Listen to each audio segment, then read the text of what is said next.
So thanks very much, everybody. A quick set change there, and welcome to the second session. Are some breeds too extreme? My name's Sean Wensley, and we're going to be thinking about what is a breed, what is an extreme breed, does the concept of a breed legitimize animal suffering, do the presence of breeds serve to hinder and impede our animal welfare progress, should we rip them up, can we rip them up? And to think about those questions, we've got two towering members of the profession, two animal welfare leaders, Siobhan Mullen, Chair of Animal Welfare and Veterinary Ethics at University College Dublin, and Dan O'Neill, who's Associate Professor of Companion Animal Epidemiology at the Royal Veterinary College. Both two peers of mine who've massively influenced and informed me and my thinking over the years. So before we start, we'd like to pose two questions on Slido. So please go to the poll section first. And the first question is an open question. It asks us to take a look at the slide of the dog on the screen and simply to answer, what type of dog is this?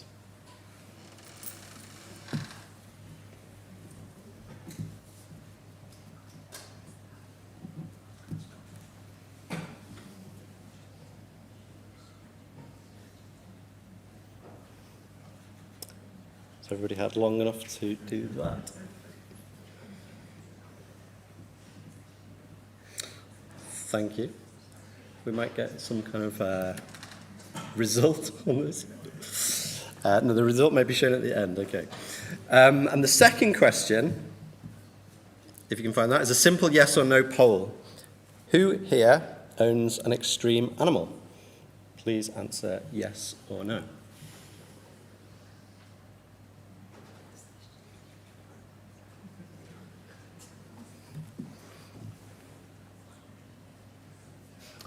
Okay, so we're getting some, yeah.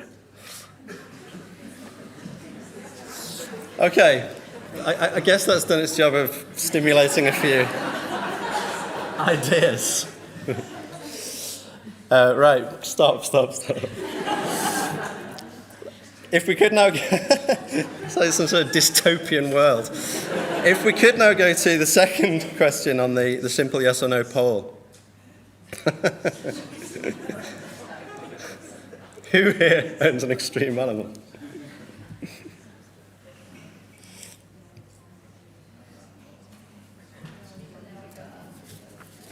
There may be some, I don't know, is maybe a technical block on that one. Anyway, I will not. It's there now. Okay, we're getting some. So there's a second poll now available. Thank you. It's a simple yes/no poll. Who here owns an extreme animal? Quick yes or no, and then we'll move to our speakers.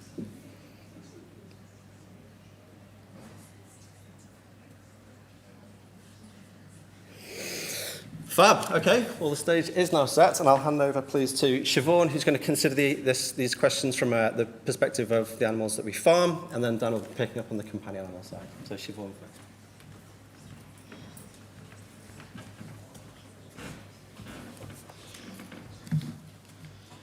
Thanks very much, Sean. And thank you very much to the AWF for inviting me to speak. So I'm going to kind of think about how we've got where we are and how we might think about what an extreme breed is, and very much not really presenting you with the answers, but opening up for discussion for you to hopefully have some ideas about what we can do to move forward. I'm going to focus mostly on cattle and chickens, but I never like to leave pigs out. So here is an extreme pig, but actually even this prize pig is apparently worth more than what is arguably also an extreme breed, an elderly 19th century farm labourer. So actually I always kind of forget how the first thing that we did to cattle was actually shrink them before we're in this phase of kind of supposedly growing them again. So aurochs were really huge animals, and to make them more manageable for us, we gradually reduced their size. And then since over the last 1,000 years or so, we've been kind of making them bigger, more productive, and so on.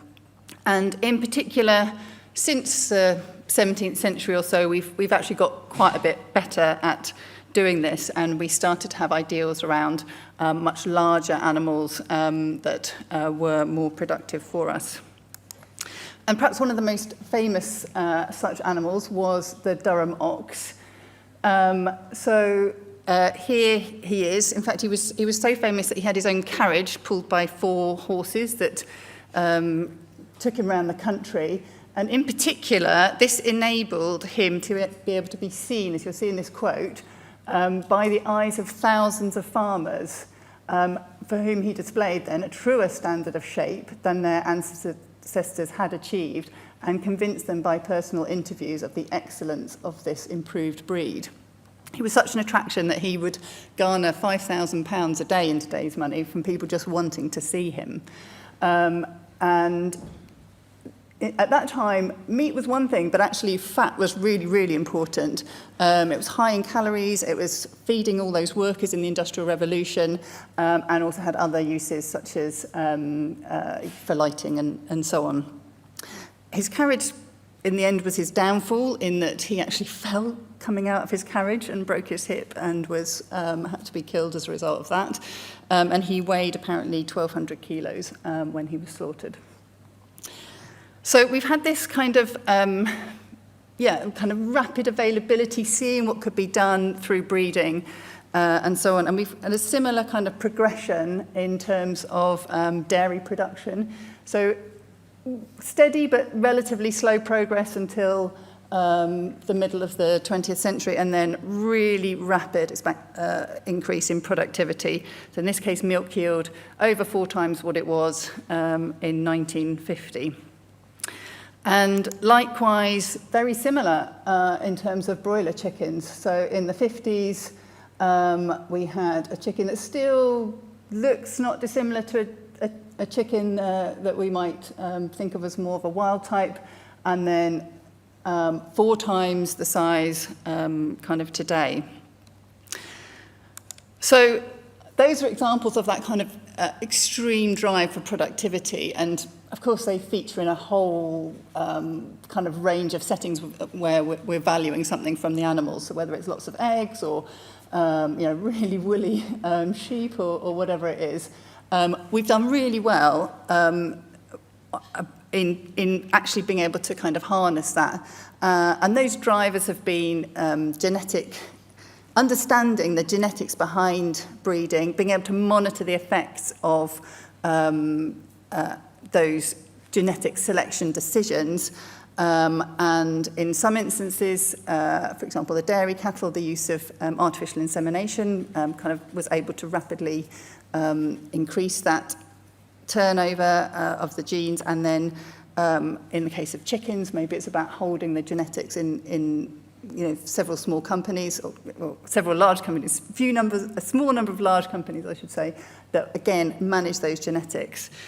But I think there are other possible characteristics as well that we could think about in terms of whether or not they're extreme. So, for example, if we think about breeding for temperament, so how far away from that kind of, natural temperament or behaviours would we consider it to have got to when it was extreme? And I think polled cattle is an example of an extreme breed. It's extremely different to the horns of those aurochs and our natural cattle. And now we're in this, obviously, extreme kind of interest in climate change, and breeding for emissions intensity may be one of those areas where we start to get to an extreme point of some animals which actually have extremely low emissions intensity. So some of this is kind of a value judgment already, thinking about what's extreme, where the line is. But what is definitely a value judgment is when we're really thinking about what's too extreme. And that's, we make these values as individuals, but also as a profession and as kind of society at large. So I think that there are sort of two ways that we might know if animals were really too extreme. So the first is around the animal experience. Of course, that's, as we've heard already, very much what the AWF is focused on, very much what vets and the profession is focused on. And so when we have animals where really their experience is negative or too negative, so it's unacceptable to us, we've brought in that value judgment, that's when that breed is too extreme. But there are probably some other elements too that may be unacceptable to us. So when we move too far away from the natural, or this concept of telos, the sort of core essence of an animal, even if you could demonstrate there was no impact on welfare from the animal's experience, it could be that society or us as individuals judge this to be too extreme and therefore unacceptable. And likewise, we might also think that animals are too extreme if their impact on the climate or some other attribute that we really value is too great. So just thinking about dairy cattle now, Oltenacker and Broom published a little while ago this really influential paper which specifically focused on the impact of genetic selection for increased milk yield on the welfare of dairy cows. So they found that there was an increase in milk yield, and that had been accompanied by declining fertility, increasing leg and metabolic problems, and declining longevity. Now, we know that lameness, mastitis, and so on are painful conditions. Whether a longer life is good or not is a value judgment, and declining fertility may or may not have a sort of experiential effect on the animal. But they also note that there are genetic correlations between that increasing milk yield and then the fertility and production diseases. And so they conclude that actually it's a consequence of this genetic selection that milk yield raises. And quite powerfully, they conclude that high disease incidence, reduced fertility, negative energy balance to the point of starvation, decreased longevity, and modification of normal behaviour are indicative of a substantial decline in cow welfare. So they've really nailed their colours to the mast there in kind of holding the responsibility firmly at that increased production. And one of the things that I'd like to touch on a little bit is this idea about the modification of normal behaviour, because that's maybe one of the areas that's less easy to kind of get a tangible grip on.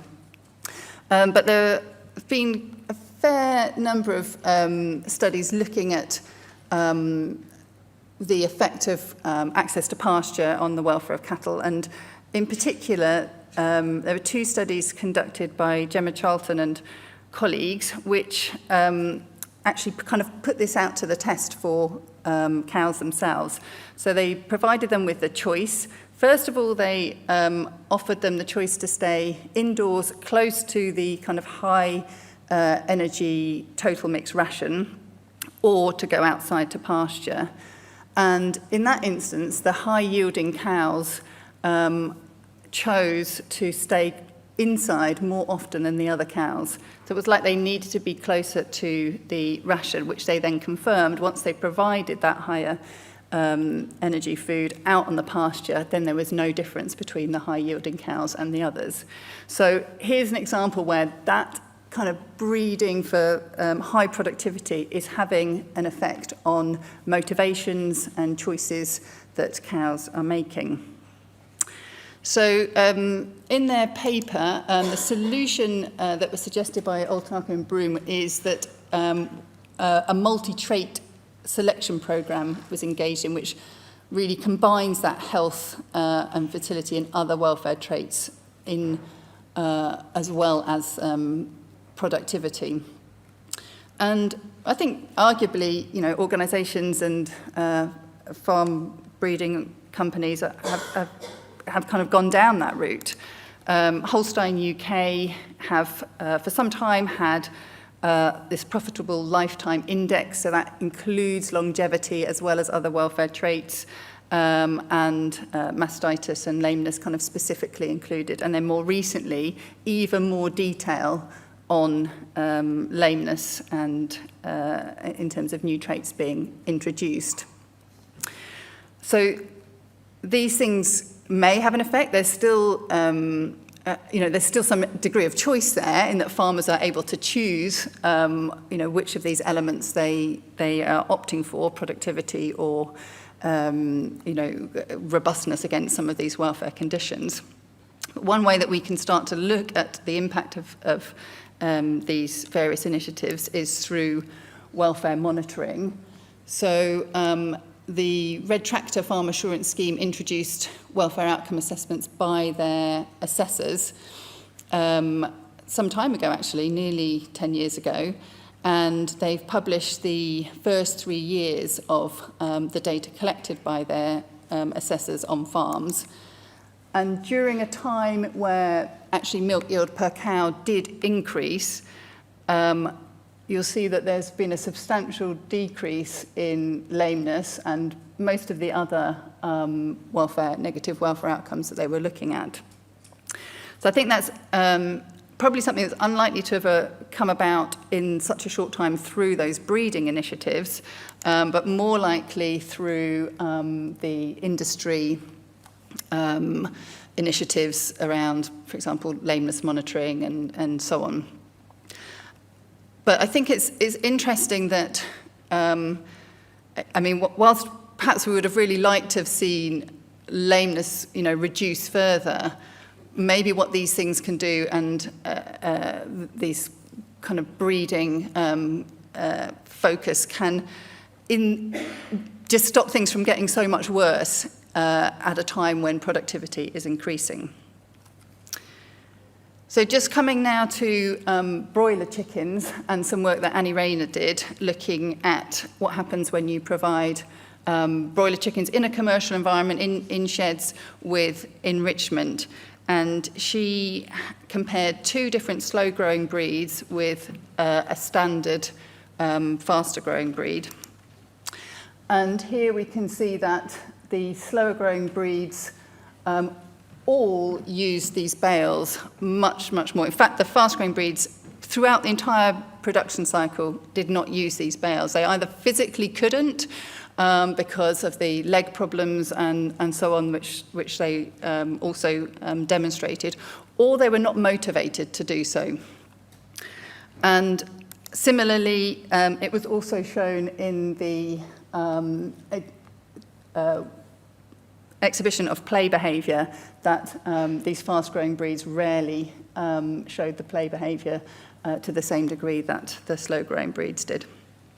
And so this is really a sort of a big element of the better chicken commitment that both the UK retailers, government and elsewhere are interested in. And just finally, a small project that I did where I sort of was a chicken for a day, literally kind of eating when they ate and sleeping when they slept and so on. This was a lovely organic chicken farm, but it really made me think about the motivations of these birds, because they happened to be right next to a pen of laying hens of the exact same age. These birds just went out, they ate, they milled around a bit and they rested. The hens were busy, like you'd imagine, foraging, looking and so on. So they were really, really different kind of behaviourally. So some things for us to discuss, maybe what can and should we do about extreme farmed animal breeds, and thinking about what James has said as individuals, as organisations and as society.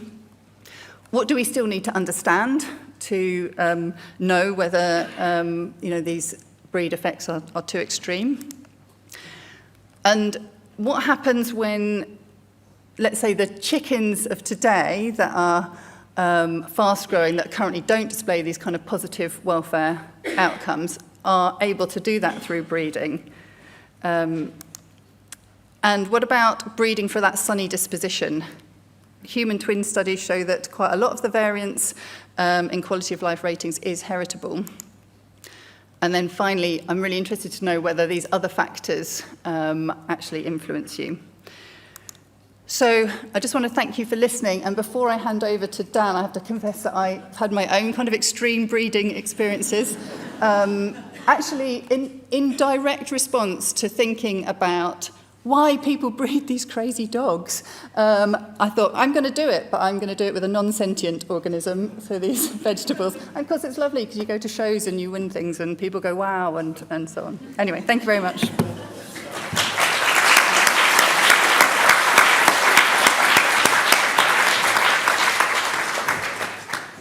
Thanks very much, that's brilliant. Now over to Dan. Dan O'Neill, please. Well done, Siobhan. What a wonderful introduction to animal welfare. Thanks, everybody, for coming. We've got 45 minutes here to change your worldview, if you're open to changing your worldview. My name is Dan, and it's great to meet you all. Let's see if we can get this thing moving on. Dogs. Let's start with a little bit of fun. You've already had a game trying to name the breed. Can you name some of these? What's this lad? Shout out if you think you know the answer. English Bulldog, wow. What's this lad? What's this lad with the bouffant? Chow Chow. You guys are really good, aren't you? But are you? See, it's really odd because I know those dogs are breeds, but I don't see the breed. I look at those and I see the conformation. I see a dog, first of all, and then I look at the conformation, and I think to myself, has that dog got good innate health? Have we chosen, bred, selected, decided to own the dog based on its conformation? So maybe we need to think about our worldviews a little bit. Challenges for today. One of those is to change our paradigm and to look at the world slightly differently. Because when you change your view of the world changes and you see something totally different, even though it was standing there staring at you all the time. Conformation. It's a human problem. Dogs are the ones that have the conformation, but it's very much a human problem. So today is hopefully aiming to get some solutions. I'm not sure we can totally solve the problem, but we can certainly mitigate. And my opening comment is, I love this dog. I think we should be vets for dogs, not so much against certain breeds. So, comments. Language matters, and this is why how we think matters. Because if we take a breed focus, as soon as you say a dog is X breed, it's English Bulldog or it's Chow Chow, you buy into this whole breed-centric thing. And breed-centric thing means that it's the breed first and the dog second.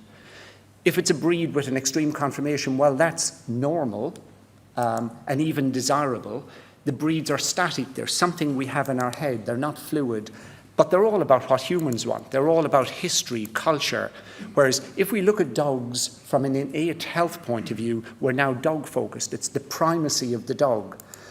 That means that we're focusing more on the dog and less on the man, and we're open to change. And extreme conformations can be challenged. So I think it's really important that we move towards thinking about conformation and not accepting the dog as a breed, but accepting whether it can blink or breathe easily or mate or give birth or even sleep without having to wake up to gasp. And suddenly, it's the same world in front of us, but we're seeing a very, very, very different picture. A lot of this goes back to history. How did we get here? Well, there's lots of species in the world, over 8 million of them. Lots of mammalian species, over 5,000. Dogs started to arrive maybe 5, 10 million years ago. But these are dogs from all over the world, and you'll notice they all look very, very, very similar. In other words, nature spent millions of years evolving animals that are beautifully adapted for survival. And then about 10,000 years ago, we started to domesticate dogs, or dogs started to domesticate themselves into our world. And there are lots of these free-living dogs. 1 billion dogs in the world, maybe only 20% are owned by humans. And these free-living dogs, spookily, still look very similar to the original dogs. But about 170 years ago, something weird happened, and we started thinking about dogs as hobby projects. Breeds were invented. Human concept, don't exist in nature. And it was all about the breed. And we rapidly, in 100, 200, 300 years, took 10 million years of evolution and adapted it to make the most phenotypically diverse species on the planet. And that in itself isn't a problem necessarily. Maybe it's fine, provided we can answer one big question. Is the extreme conformation associated with poor innate health? That means the intrinsic capacity for having good health. Siobhan mentioned that a lot of this is value judgment, and I think it is, but the world I live in is the evidence-based world, and we try to remove the value judgments. So I was in practice treating animals one by one for 20 years, and then I moved into treating animals as a population. So developed Vet Compass at the Royal Veterinary College, and that's some of the evidence that I'm going to show here. Essentially, we collect data from vet practices, about 30% of UK vet practices, anonymise it, merge it into a single database, explore it, and then report those studies. And that's where the evidence comes from. And I think we do need to move from anecdote and opinion and preference towards following evidence. So we're going to ask a couple of questions. Is extreme conformation common in dogs? Because Julian said at the start it's about prevalence and severity and duration. Well, prevalence is the frequency of the issue. If these dogs aren't very common, what does it matter? Well, just thinking about brachy dogs, let's try and answer that. This is a study we're doing at the moment, working on demography of dogs in 2019. The data set is just over 2 million dogs in it, 800 breeds. How common are brachy? Just as one example of an extreme conformation. The answer is very. Of all the dogs, over 17%. The others includes the crossbreeds, many of whom may well be brachy as well. So if we chop those out, over a quarter of all dogs in the UK are brachy. I'm pausing because it's important for you to change your worldview. That's a horrible statistic if we believe that brachy is associated with welfare issues. Well, is it? We go back to the evidence. These are Vet Compass studies. I can keep clicking. The last one isn't published yet. So do we have an issue? This is going back to Julian's comment. So we now have the frequency of the extreme conformation, and then we have some evidence on severity. In fact, this issue was so bad that Rowena Packer and I put together and wrote a book, edited a book with people like Sean Wensley writing chapters in it, people like Alison Skipper on the history. Life expectancy. That's, in humans, used as quite a good summary measure of overall health. This was a paper we had out last week. We just did a life expectancy study, broke it down into age, survival from different ages, but the summary story gave a very dramatic picture. So this is an infographic that's available on the Vet Compass website, and we just happened to look at the lowest lifespan breeds and the largest lifespan breeds. And you can very rapidly start to see the association here with extreme conformation. So again, really strong evidence that there are issues here.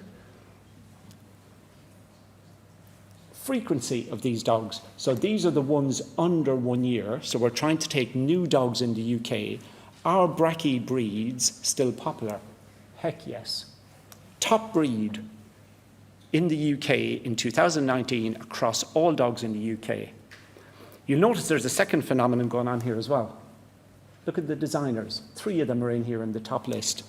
So for as many people as want the extreme breeds, there are also people rejecting the breed concept and creating animals that are not pedigree or not breed, but still give all the benefits of having a breed, predictability, and I know what my dog looks like and it's kind of special. And this shows what we as humans do. Even if you got rid of all the breeds today, we're just going to recreate them tomorrow. That's what humans do. So one of the things we should be focusing on is thinking about how to improve breeds, push them back towards more innate health, rather than necessarily trying to get rid of them. Why do people like breeds with brachycephalism? Let's do the clicking. Culture, history, advertising, social media, baby schema, cute little faces, big eyes. Perfectly sized dogs, so they actually make very good pets. Perception, they don't need exercise. Might be slightly different to not being able to take exercise.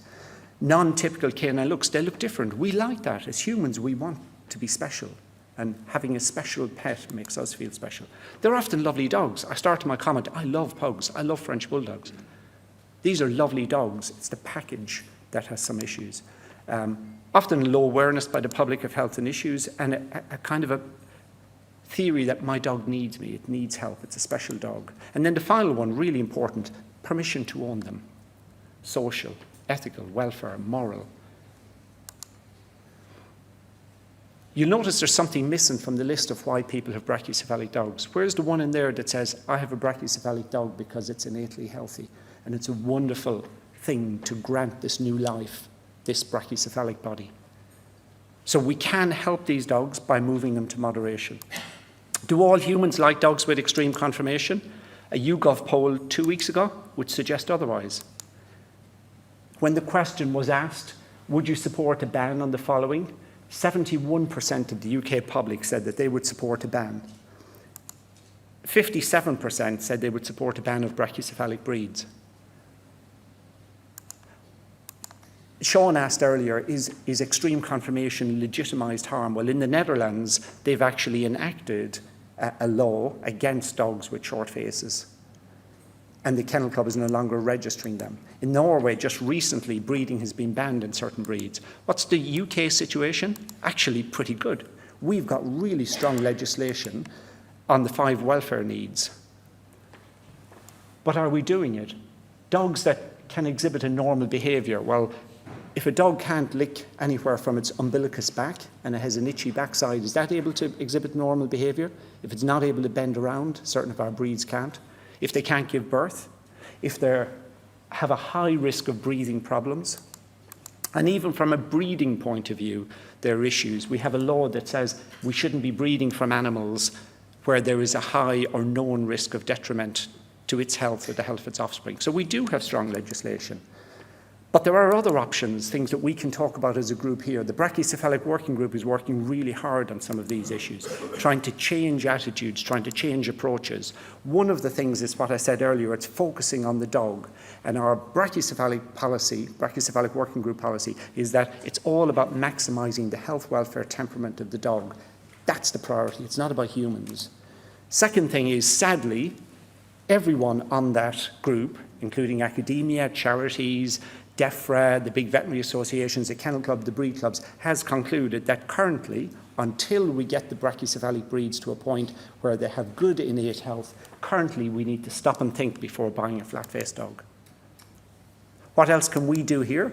Well, there is a ban on, or a ban of voluntary guidance that we shouldn't be using brachycephalic imagery. So in our own social media, in our practices, we can just not use images of brachycephalic dogs. Is it just a dog problem? Nah, mate, we're humans. We're going to do it to every other species if we can. You watch us. We'll turn them all extreme because that's what we do. And that's hopefully what we're going to try and move away from here. What about these lads? Little munchkin cats. Persian cats been around for a long time. Scottish fold, rabbits. We've a UFO-funded MRES with Maria Jackson at the RVC looking at lop-eared rabbits and their health. So I finish with the comment I made earlier. I love pugs, or dogs that we call pugs. I love dogs we call Shar-Peis. I love dogs we call chows.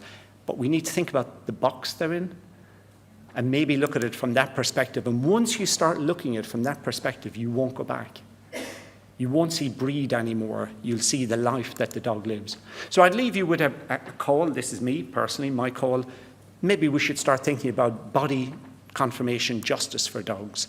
And that's where every animal is born with an equal, fair, and high probability of good innate health from the perspective of body conformation.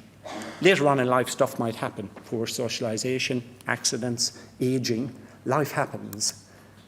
But we do need to start viewing companion animals from an innate health perspective. And that comes back to moderate conformation. So thank you very much. It's been a pleasure. Happy to chat with you later. And thank you for listening.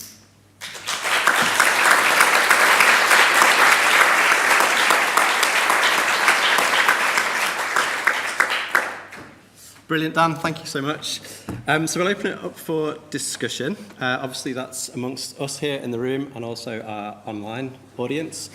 I think we've clearly accepted through the presentations that selective breeding by humans of animals occurs, but Dan has called for that selection to be marshalled towards health and welfare from the animal's perspective. And Siobhan again, is accepting of selective breeding, but where we're selecting them for production and farming purposes, perhaps we should pull back on the selection pressure a little bit. And the first question from Slido, probably to the latter perspective first, is would the public be prepared to pay more for high welfare milk? Siobhan first, perhaps. Well, as we know, they'll probably say that they will. Well, I think this is a really hard kind of conundrum to square.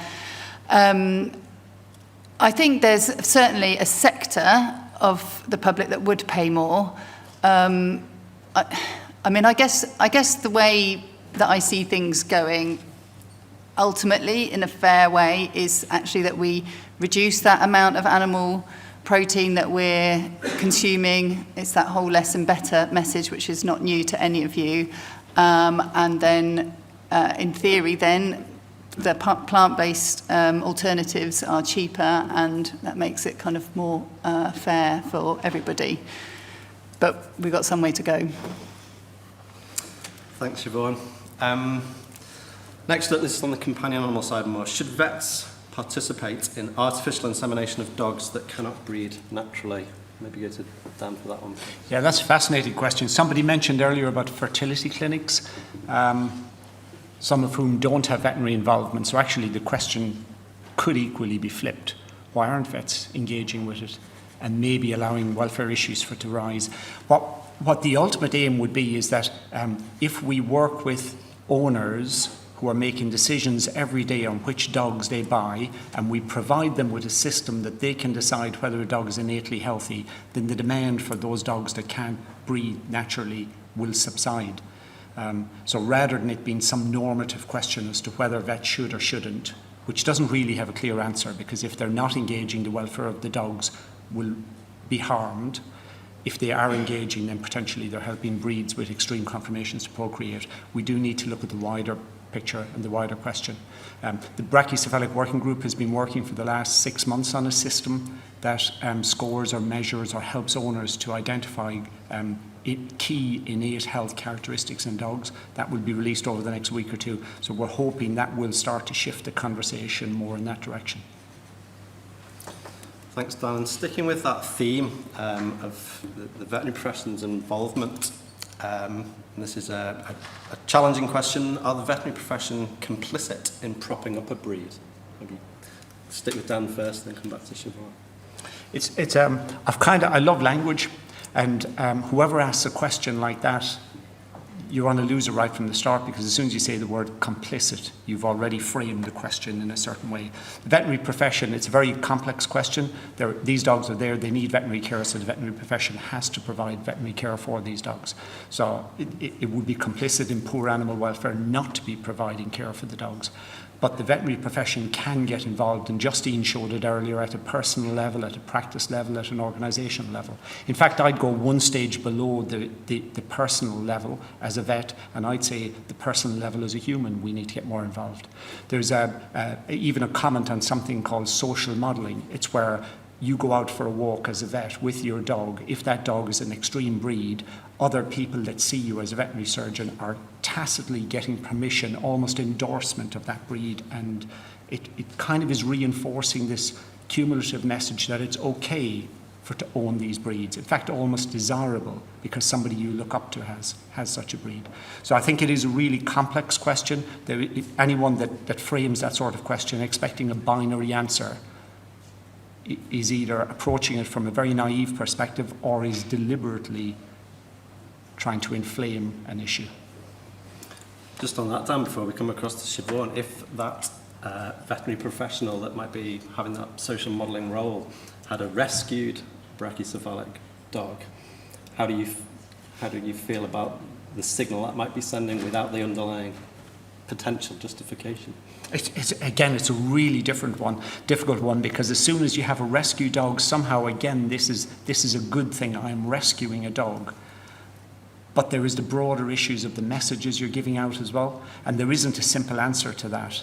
I guess in one sense, if you could try and make it clear that this was a rescue, in another sense you might just decide to get, if you're going to rescue a dog, and I'm looking at Paula Boyden, and I see the charities that, you know, have hundreds, thousands of dogs available to rescue. As a veterinary profession, if there were hundreds, thousands of dogs available to be rescued, you might choose to get a non-extreme breed purely because of your high-profile status as a social modeler. And this isn't talking about social media. This is just you and your local community.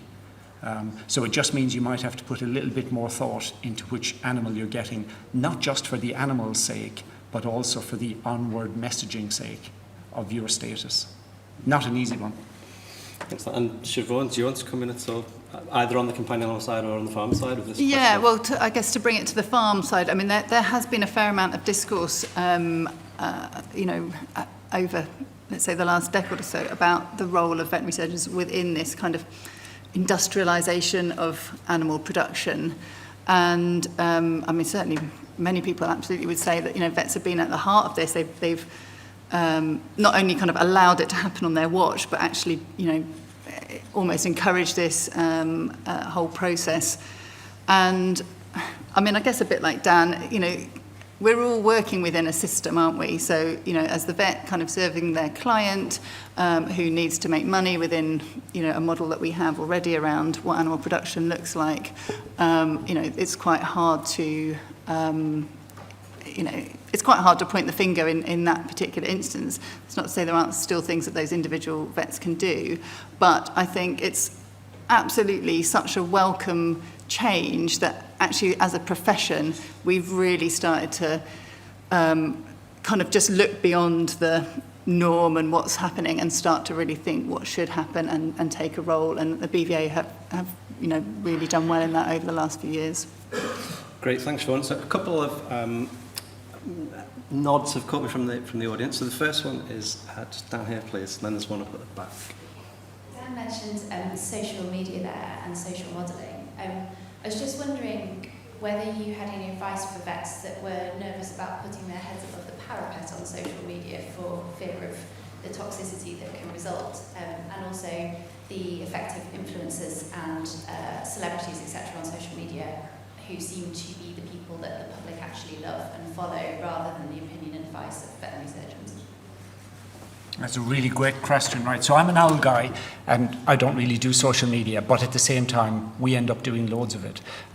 The social media, the influencers who are just paid to have a certain breed, to promote those breeds, we're hoping that moves by groups like the Brachy Working Group, the RSPCA, the BVA, promoting messages that you shouldn't be advertising or promoting extreme breeds. We're hoping that will encourage them not to do that.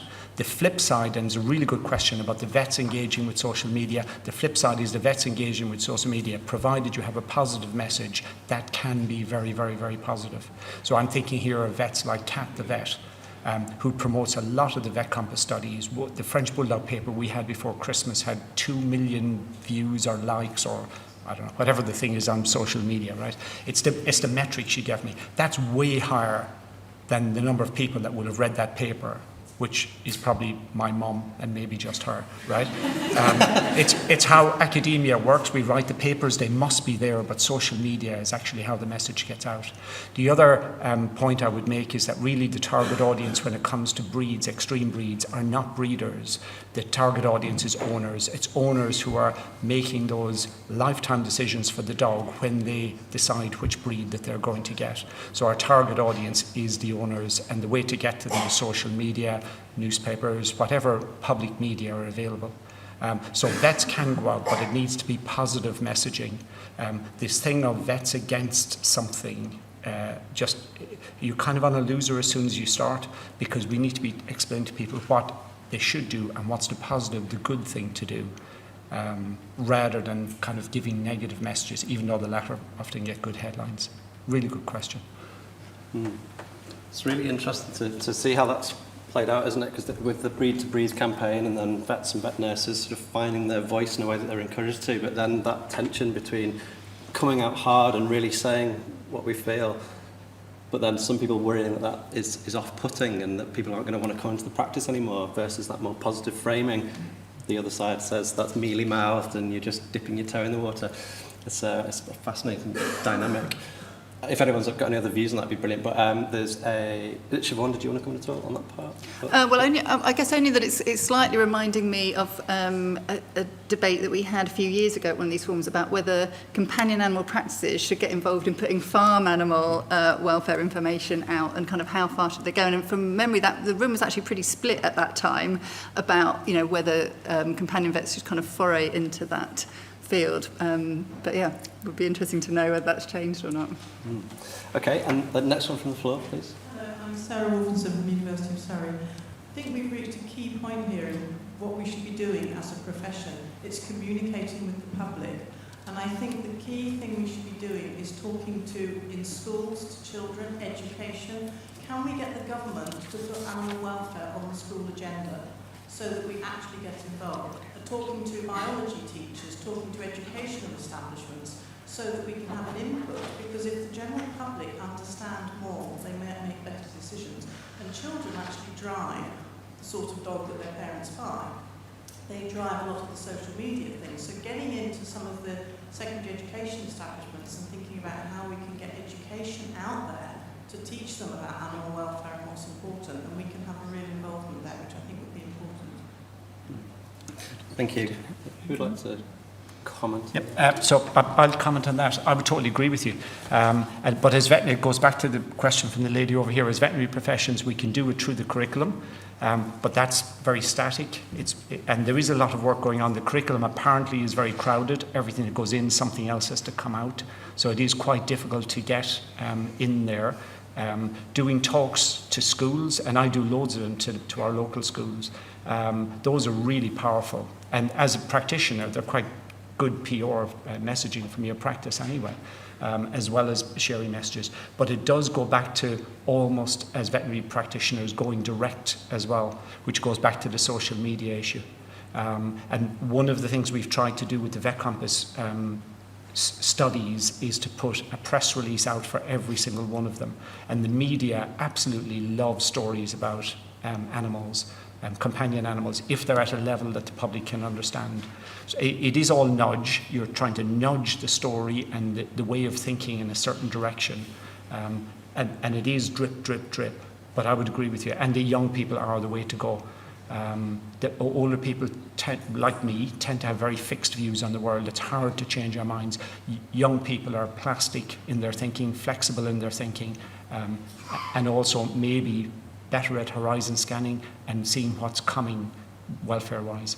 So I think you're absolutely right. And that's a key strategy, key part of it should be the curriculum and direct education. Interestingly, sorry, just to add a comment on that, 10 years of sharing factual information on animal welfare, certainly in related to brachy, I'm not sure it's actually made a huge pile of difference. Interestingly, I think one of the better ways of trying to get people to shift their views is to encourage reflective thinking. So you pose questions rather than providing factual answers. Factual answers, people will just say, I agree or I don't agree, and they'll go back to their original position often. Trying to pose reflective questions, challenging current worldviews, I think probably is more effective in a way. And also challenging current entrenched positions. You know, I breed French Bulldogs, I love French Bulldogs. Well, let's think about this from a different perspective. Let's think about it from the dog's welfare perspective. And suddenly the same issue is now viewed as a totally different issue. It's a very good question, thank you. So we'll come to Siobhan. That would tie into the next slided question, or the next top rated slided question, which was how can we influence the public's love of brachycephalic animals? And if there's something about going beyond facts and evidence, maybe that needs to be there. It's the bedrock. We need to bank it, but the strategies thereafter are something different. Maybe to Siobhan, working with vet students as an educationalist, how do you see some of that feeding into how we educate vets? Yeah, I mean, I guess kind of to respond to Sarah and also that question, I am not very clear about the most effective and cost-effective methods to use to try and tackle some of these issues. And inevitably, like the brachy problem is different to the farm animal ones and so on. So, I think there's definitely a need for an evidence base around how to address these things, all of that human behaviour change stuff that we were talking about. I've actually become kind of more heartened in recent years that vet students are getting more militant, and they're actually really starting to question these things, and be quite challenging within the course, which can kind of cause some problems for the university. But actually, at the end of the day, that is what we want. We want everybody to be questioning stuff and to be constantly thinking, like, how can I change things for the better? And I really think that actually the vet education is delivering that kind of more than it ever has done. Thanks. So we're more willing to speak out, thinking about creative ways of doing it. Then when all goes wrong and it hasn't worked, we've got a question here. Does the panel believe that a case similar to the Norway case should be brought in the UK? This is against the breeding of certain brachycephalic breeds. Maybe go to Dan on that one first. Yeah, if I just take a run at that one. So the UK Brachycephalic Working Group is well aware of what's happening in Norway and Netherlands and Germany at the moment. You may or may not be aware that there are issues with vetting in of extreme breeds for dog shows, such that some dog shows are struggling to get the dogs vetted in. The vets are saying, no, these dogs are too extreme. So there are lots and lots and lots of moves across the world. Australia is moving towards a ban. Ireland is moving towards a ban. Sweden is moving towards a ban. They're almost useful for highlighting an issue, but it's not yet clear if they're solving an issue. So we can ban breeding of dogs. So like in Norway, you ban breeding of English bulldogs and Cavalier King Charles, but you haven't banned importing them. So you may well just be outsourcing the breeding to other countries where the welfare is less. So in a way, it's kind of, it seems useful, and maybe it will be useful, time will tell. But from my point of view, given it's a legal thing, the jury is still out in my head as to whether that's actually going to be productive long term in terms of changing opinion. I think going back to what we were chatting about earlier, trying to shift the conversation towards the innate health of dogs and the intrinsic, I won't use the word right, people struggle with that word, but it is that the intrinsic obligation we have as humans to have companion pets. They're there to give us pleasure, but we should be ensuring they're starting with a good, high probability of innate health in the first place. So in a way, going back further than just banning a breed, going back further to thinking, why are they there in the first place and why are they so extreme? How can we not move them towards a place where they're less extreme? So bottom line, I'm not convinced that banning in itself will solve the problem. However, I think it reflects a country or a society where the levels of frustration has just got to the point when that's the only thing that those countries feel they can do. All I can do is just ban the breed, regardless of whether it solves the problem or not. Siobhan? Yeah, Siobhan, do you have a view, sort of thinking about that distinction between legislation being a sort of line in the sand that shows that we're taking it seriously and it accelerates progress, or is it the safety net that we'd all prefer to stay away from? Do you have a... Well, I mean, ultimately, there's a place for both, isn't there? There's a place for that bottom line, and then, for activities that go above and beyond that. I mean, certainly there are obviously clearly opportunities now with a kind of restructured farm payment system in which breed could be part of that conversation and thinking about it. And it may well be that having cases or having legislation actually just encourages that focus and that dialogue which you're otherwise not able to gain the traction through. But, I mean, as Dan says, time will tell in that instance. And the good thing is we have got these different case studies around the world to draw on. But equally, I'd really like to see Britain being world leading, in this area and being super proactive. And that doesn't necessarily mean legislation, but that, government can be proactive in other ways as well.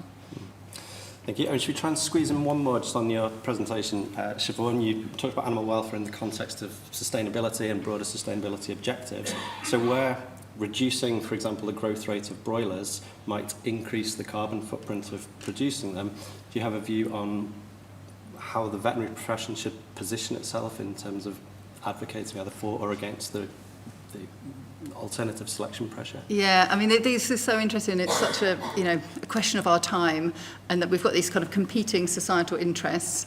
I mean, I personally am really clear that, you know, vets, we're here for animals, and that, you know, we need to have a conversation about what is the acceptable level of welfare, and only accept things above that, irrespective of the climate impact. If the climate impact is too great, we just got to have less of them. That's the way I see it. Okay, great. Thank you very much. I mean, we could have a whole other discussion on that, but I'm conscious we're coming into the coffee break, so it was nice to be able to... Unless, Dan, you wanted to add a word on that one? No. Okay. Thank you. Right. Well, we're going... Thank you so much. I think that was, as ever, you know, we've got questions scrolling through, so we can't reach them all, but thanks to our speakers. We're going to go back to the picture and the poll from earlier. So we want to show you that picture again and pose the same question: what type of dog is this? Let's see what assault we're confronted with.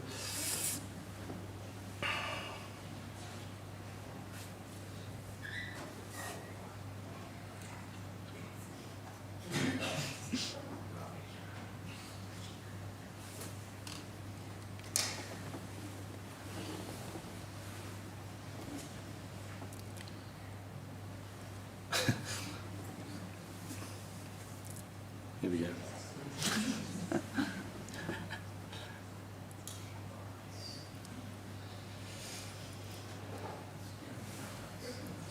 Okay, we'll leave those scrolling. I think we're just going to go back to the two speakers, just 30 seconds each from you, if you may,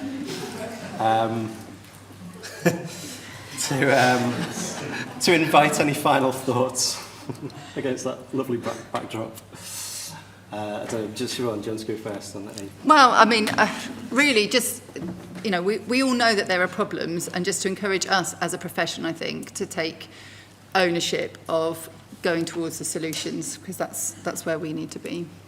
Thank you. And Dan?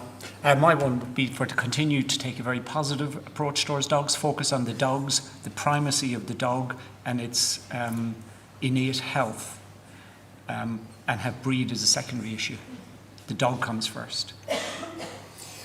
Brilliant. So I think that's an excellent place to wrap up, putting a focus on innate health and welfare, increasingly marshalling the world towards that view, using our power and influence, and some really nice challenging concepts like Dan's body conformation justice, which we might want to think about more in the coffee break. But it just leaves me to say thank you so much to Dan O'Neill and Siobhan Mullen, and to all of you for contributing, and we go to the coffee break now until 11:50. Thank you.